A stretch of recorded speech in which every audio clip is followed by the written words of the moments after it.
अस्सलाम वालेकुम नाज़रीन, उम्मीद है आप खैरियत से होंगे। अल्लाह ताला हम सबको अपने हिफ्ज़-ओ-मान में रखे और हमें हर तरह की बीमारी से महफूज फरमाए। नाज़रीन, मेरे इस चैनल को सब्सक्राइब कर लें और बेल आइकन का बटन दबा लें ताकि मेरा और आपका राब्ता बहाल रहे। आज की वीडियो जो है वो जिन लोगों के बाल वक़्त से पहले सफ़ेद हो जाते हैं उनके लिए बहुत ही ज़बरदस्त है। इसमें हम इसका इलाज बताएंगे कि आप जिन लोगों के बाल सफ़ेद हो रहे हैं उनको क्या करना चाहिए और कौन सी मेडिसिन जो है वो यूज़ करनी चाहिए, इसके बारे में हम बात करेंगे। तो सबसे पहले हम बात करते हैं कि प्री मैच्योर ग्रे हेयर जो है, कबल अज़ वक़्त बालों का सफ़ेद होना, ये क्या चीज़ होती है। नाज़रीन, उम्र के साथ साथ तो बाल सफ़ेद होते ही हैं और हर बंदे के उसमें बुढ़ापा भी आना होता है, बाल भी सफ़ेद होने होते हैं। लेकिन परेशानी उस वक़्त होती है जब बचपन के अंदर या यंग एज के अंदर ही बाल जो हैं वो सफ़ेद होना शुरू हो जाएं, तो ये हमारे लिए एक बहुत बड़ा मसला बन जाता है। मर्दों ख़वातीन के अंदर ये बहुत बड़ी एक परेशानी की बात होती है। वालिदैन बहुत परेशान होते हैं कि उनके बच्चों के बाल जो हैं वो कबल अज़ वक़्त जो है वो सफ़ेद होना शुरू हो गए हैं। तो ऐसा जो है मौरूसी तौर पे भी हो सकता है। आम तौर पर ऐसे अफराद जेनेटिक प्रॉब्लम की वजह से ये मसला होता है जिनके वालिदैन के अंदर दादा दादी के बाल अगर सफ़ेद हो गए हैं, वक़्त से पहले सफ़ेद हुए हैं, तो उनकी औलाद के अंदर भी ये मसला हो सकता है। फिर ज़हनी तनाव की वजह बहुत बड़ी वजह है इसकी बालों के सफ़ेद होने की। ऐसे अफराद जो किसी ज़हनी तनाव का शिकार रहते हैं, हर वक्त किसी उलझन में फंसे रहते हैं या उनको कोई टेंशन है, तो उसकी वजह से बालों के जो ऊपर बहुत ज़्यादा इफ़ेक्ट होता है और उनके बाल जो हैं वो बहुत जल्द जो है वो ग्रे होना शुरू हो जाते हैं।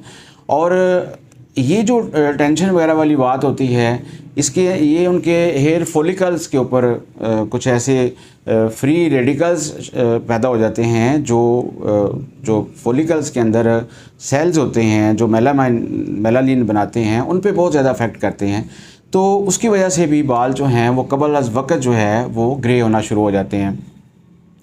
खुराक की कमी की इसमें एक बहुत बड़ी वजह है कि ऐसे अफराद जिनकी ग़िज़ा जो है वो प्रॉपर नहीं होती या उनको खुराक पूरी नहीं मिलती, खुराक के अंदर प्रोटीन और विटामिन वगैरह, फोलिक एसिड वगैरह नहीं होता ज़्यादा मकदार के अंदर, तो विटामिन B12 जो है उसकी कमी होती है, तो उनके बाल जो हैं वो जल्दी ग्रे होना शुरू हो जाते हैं।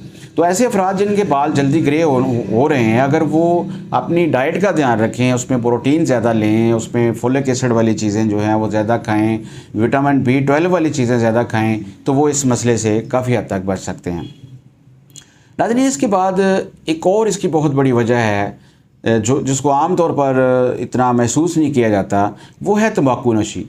तंबाकू नोशी जो है ये बहुत ज़्यादा अफेक्ट करती है बालों के ऊपर इसका बहुत ज़्यादा इफेक्ट है। इसकी वजह से बाल बहुत जल्द ग्रे होते हैं। इंसान जो है, ऐसे अफराद जो तंबाकू नोशी करते हैं वो वक़्त से पहले बूढ़े हो जाते हैं, यानी उनके बाल वक़्त से पहले ही सफ़ेद हो जाते हैं। तो इस चीज़ का भी हमें ध्यान रखना चाहिए। उसके बाद है तिब्बी कुछ बीमारियां हैं, कुछ मेडिकल पॉइंट ऑफ व्यू से कुछ डिजीज़ ऐसी हैं जिनकी वजह से बालों के ऊपर बहुत ज़्यादा इफेक्ट होता है और बाल ग्रे होते हैं।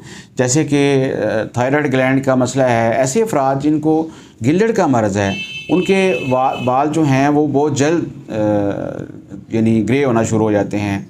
फिर ऐसे अफराद जिनको ऑटोइम्यून डिजीज़ हैं, जिनकी कुफ्ते मदाफ़त से मुतल्लिक़ा बीमारियाँ हैं, उनके बाल जो हैं वो बड़ी जल्दी ग्रे होते हैं। विटामिन की कमी की वजह से बाल जो हैं वो बहुत जल्द ग्रे होते हैं। तो नाज़रीन, इसके बाद एक और अहम बात जो है वो है बालों की देखभाल। यानी ऐसे अफराद जो ज़्यादा हार्श ट्रीटमेंट लेते हैं बालों का, उनके भी बाल ख़राब होना शुरू होते हैं। जो डाई करते हैं, बार बार बालों को स्ट्रेटन करते हैं, उनको सीधा करने के लिए जो है ना वो डिवाइसेस इस्तेमाल करते हैं और हेयर स्प्रे एक्स्ट्रा जो है ना वो करते हैं, बाल को ड्राई करने के लिए उनको ड्राई करते हैं और उसकी हीट की वजह से भी बाल जो हैं वो ख़राब होते हैं और उनके फॉलिकल्स को बहुत नुकसान पहुंचता है। नाज़रीन, अब मैं बात करूंगा कि होम्योपैथी में प्रीमेच्योर हेयर ग्रे का क्या ट्रीटमेंट है। अगर बाल कबल अज़ वक़्त सफ़ेद होना शुरू हो गए हैं तो उनका इलाज हम कैसे करते हैं। तो नाज़रीन, होम्योपैथी में वैसे तो बहुत ज़्यादा ऐसी मेडिसिन हैं जो बालों के ऊपर अफेक्ट करती हैं और इंसान की बाकी बॉडी के ऊपर अफेक्ट करती हैं, लेकिन उनमें से आज जिस मेडिसिन को मैंने यहाँ चूज़ किया है उसका नाम है बेलाडोना।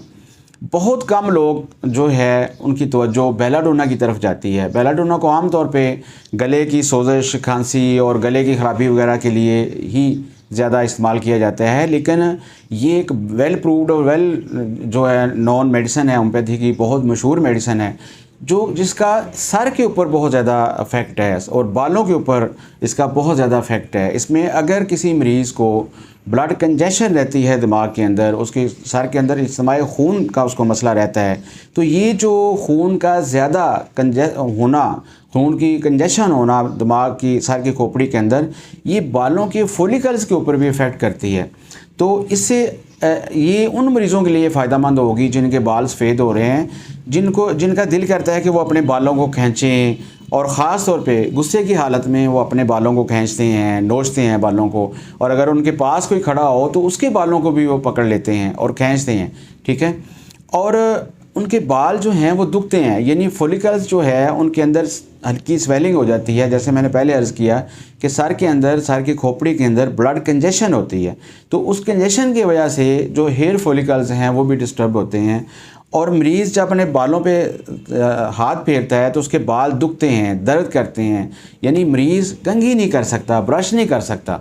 तो ऐसी अलामात अगर किसी मरीज़ के अंदर हों और उसके बाल भी अगर ग्रे हो रहे हों तो बेलाडोना उनको बहुत ज़्यादा जो है कि वो सपोर्ट करती है। फिर ये होता है कि ऐसे मरीज़ जो होते हैं, बेलाडोना के जो मखसूस मरीज़ होते हैं, वो जब भी बाल कटवाते हैं तो उनकी तबीयत ख़राब हो जाती है। मसलन उनको सर दर्द शुरू हो जाएगा या इस तरह का कोई और प्रॉब्लम उनको स्टार्ट हो जाएगा।